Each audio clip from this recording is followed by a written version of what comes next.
में सदाचार को बढ़ाए। ऐसी कथा होनी चाहिए जो हमारे आचरण को उत्तम बनाए। हमें ऐसी कथा सुननी चाहिए। और आगे चल करके शिव महापुराण में सदाचार का वर्णन है।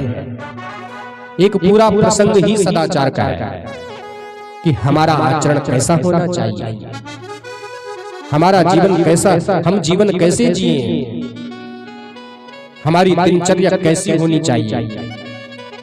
जिसकी दिनचर्या अच्छी होती है उसी के जीवनचर्या अच्छी होती है।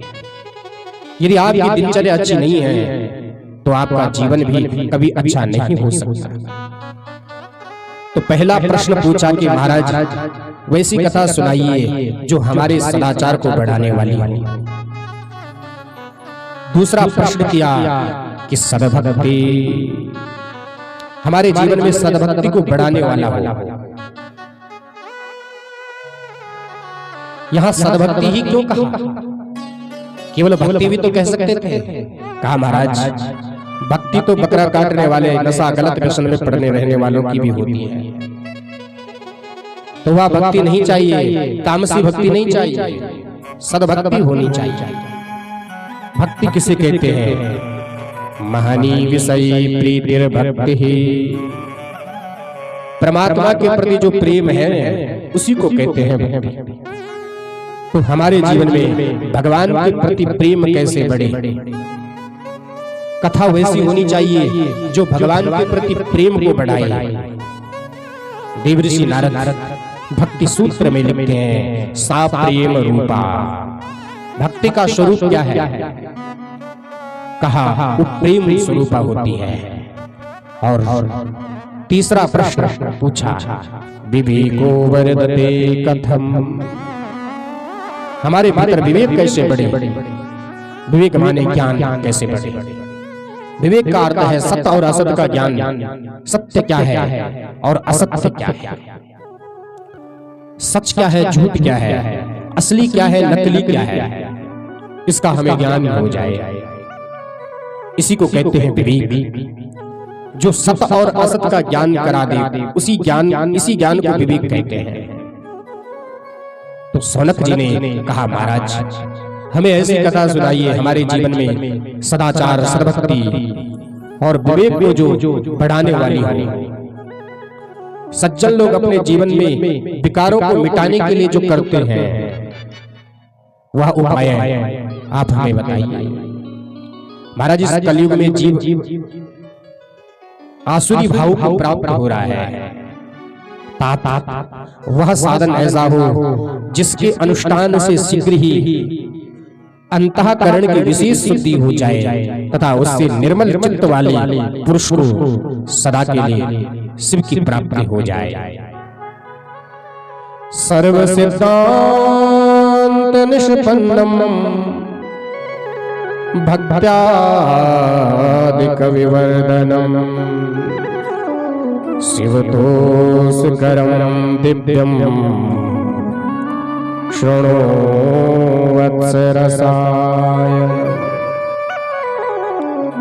सूत जी बोले मुनि श्रेष्ठ सौनक आप धन्य हैं। आपके हृदय में पुराण कथा सुनने के प्रति विशेष प्रेम एवं लालसा है। इसलिए मैं शुद्ध बुद्धि से विचार कर परम उत्तम शास्त्र का वर्णन करता हूं। हे मुनि, पूर्व काल में शिवजी ने इसे कहा था। गुरुदेव व्यास जी ने शरद कुमार मुनि को उपदेश पाकर कलयुग के प्राणियों के कल्याण के लिए बड़े आदर से संक्षेप में पुराण का प्रतिपादन किया। विशेष रूप से कलयुग के प्राणियों की चित्त शुद्धि के लिए इस शिव पुराण के अतिरिक्त कोई अन्य साधन नहीं है। सबसे बड़ी स्थिति यह है कि कथा के प्रति प्रेम होना, ध्यान से सुनना। कथा के प्रति प्रेम हो। सच्ची बात तो यह है कि सुख संसार में है ही नहीं। सुख तो रस तो भगवान की कथा में है। किसी ने पूछा कि महाराज आप कह रहे हैं कि रस संसार में नहीं है, भगवान की कथा में है, तो हमें तो रसगुल्ले में बड़ा रस मिलता है। अच्छा रस मिलता है तभी तो आप खाते ही हो। बोलो, रसगुल्ला आप खाते हो कि नहीं? अरे बोलो बोलो बोलो। तो अच्छा बताओ, रसगुल्ले में रस मिलता है कि नहीं? कितना मिलता है? एक खिला दिया जाए आपको तो 2, 3, 4, 5, 10 खाने के बाद कैसा लगेगा? आप कहोगे महाराज बस अरे महाराज एक और ले लो। अच्छा एक और लिया 11, अब बिल्कुल नहीं। 12 कहा बिल्कुल नहीं, 13 कहा महाराज। रसगुल्ला से घृणा होने लगी, क्योंकि अभी तक तो बड़ा रस मिल रहा था, अब 12 खाने के बाद घृणा क्यों होने लगी? कहा अब इसके बाद इसमें रस नहीं मिल रहा है, अब तो मन कर रहा है कि कुछ चटपटा खा ले कि नहीं? 12 रसगुल्ला खाने के बाद 13वां खा पाओगे? इसका मतलब है कि सच्ची बात कही जाए, रस का आभास है, रस नहीं है। यदि रस होता, सुख होता तो स्थायी होता। सुख स्थायी होता है, रस स्थायी होता है। बात समझ में आ रही है? 12वें के बाद 13वें में रस मिल रहा है। अच्छा ठीक है भाई, लो नमकीन खाओ। कितना नमकीन खाओगे? 1 कटोरा, 2 कटोरा और खाओगे? कहा नहीं, अब ना नमकीन अच्छा लग रहा है ना मीठा, अब तो पानी मिले। पानी अच्छा, पानी में कोई स्वाद होता है क्या? लेकिन खूब मीठा खा लिया, खूब नमकीन खाया तो फिर पानी में ही रस मिलने लगता है। जिसमें कोई स्वाद नहीं है, अब तो पानी भी अच्छा लगने लगा है। अच्छा पानी भी कितना पियोगे? कोई रस मिलेगा? लेकिन सच्ची कह रहा हूं, आप शांत बैठकर सुनकर देखना।